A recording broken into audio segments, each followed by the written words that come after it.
The golden towers of Lanka glimmered under the radiant light of the midday sun.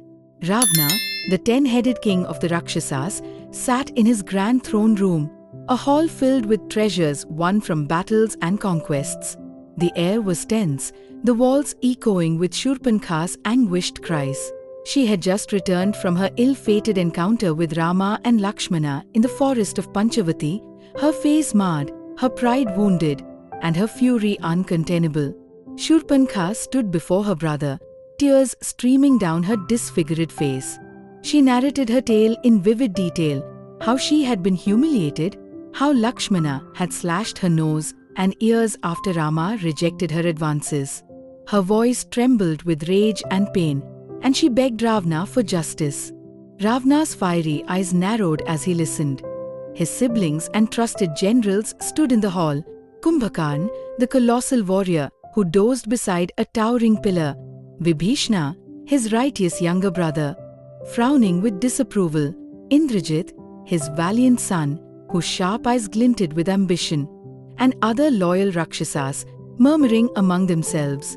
When Shurpankha finished her tale, she threw herself at Ravana's feet. "Brother, avenge my humiliation. The humans have disgraced me, a sister of Lanka's mighty king. Will you allow such dishonor to stain our lineage?" Ravana rose from his throne, his 10 faces contorted in fury, his powerful voice silencing the murmurs in the hall. "Who is this Rama who dares to harm my kin?" he thundered. "And who is this Sita you spoke of, whose beauty surpasses all? If these mortals think they can insult the Rakshas clan and walk unscathed, they are gravely mistaken. I will personally deal with them." Ravana immediately summoned a war council in his court. The Rakshasa generals filled the room, each one a formidable warrior with an appetite for bloodshed. Ravana paced the floor, his flowing robes trailing behind him, as he outlined the situation. "Rama," he said, "is no ordinary mortal. He is a warrior of great skill and strength. Shurpankha speaks of his wife, Sita, whose beauty is said to rival that of the gods. I have decided to make her mine. Her presence will add to Lanka's glory and will ensure Rama's destruction." Vibhishana stepped forward, his calm demeanor a stark contrast to the bloodlust of the others. "Brother," he began cautiously, "I urge you to reconsider. Rama is not a foe to be taken lightly. This act could bring ruin to Lanka. Instead of vengeance, seek peace." Ravana's eyes burned with disdain. "Peace? You dare to speak of peace when our family has been insulted? Your cowardice is unbecoming, Vibhishana. Step aside if you do not have the stomach for justice." Indrajit, the pride of Lanka, stood and declared, "Father, if it is a war you seek, I am ready to lead our armies. Let me bring you the heads of Rama and Lakshmana." Kumbhakarna, barely awake, grumbled, "Brother, I will fight by your side if needed, but I would prefer my rest. However, if this Rama has wronged our family, I will crush him." Ravana raised a hand to silence the room. "This is not a matter for brute force alone. To defeat Rama, I must strike where it hurts most, his heart. I will abduct Sita and bring her to Lanka. She will be my queen, and her absence will destroy his will to fight." After the council dispersed, Ravana retreated to his private chambers, where his queen, Mandodari, awaited him. Mandodari was a vision of grace and wisdom, her beauty matched only by her intelligence. She rose to greet Ravana, sensing the storm brewing within him. "My lord," she said gently, "I hear troubling news. What has Shurpankha told you?" Ravana recounted Shurpankha's tale and his plan to abduct Sita. Mandodari listened intently, her face growing pale as he spoke. "Ravana," she said, her voice firm but pleading, "this is a dangerous path. I have heard of Rama. He is a virtuous man and a warrior of divine origin. To provoke him would be to invite destruction upon Lanka. Sita is a devoted wife. She will never accept you. Do not let desire cloud your judgment." Ravana scoffed, his pride wounded by her words. "You underestimate me, Mandodari. I am the king of Lanka, the conqueror of the 3 worlds. No woman can resist my charm, and no man can stand against my might. Sita will be mine, and Rama will fall." Mandodari's eyes filled with sorrow. "My lord, I beg you to reconsider.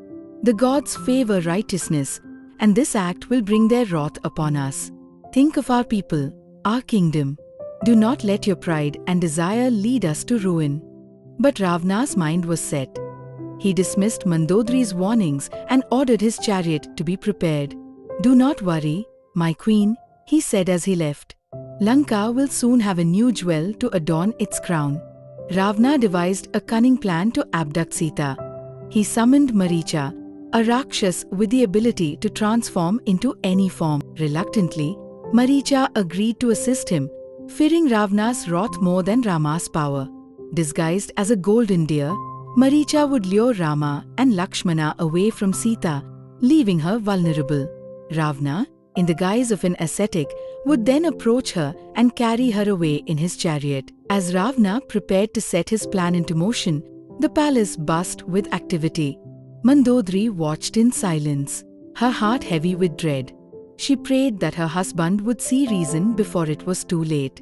Ravana's golden chariot, pulled by his loyal mules, flew swiftly across the skies. Maricha, the reluctant accomplice, sat beside him, his face pale with dread. Despite his hesitation, he transformed himself into a stunning golden deer, his coat shimmering like liquid gold and his antlers encrusted with gemstones. He leaped into the dense Dandaka forest, where Rama, Sita, and Lakshmana resided in a simple ashram. Maricha darted through the trees, his glowing form catching Sita's eye as she gathered flowers near the hut. She gasped at the sight of the mystical creature. "Rama, look, a golden deer. I have never seen anything so beautiful. Please, bring it to me. I wish to have it as a companion in this lonely forest."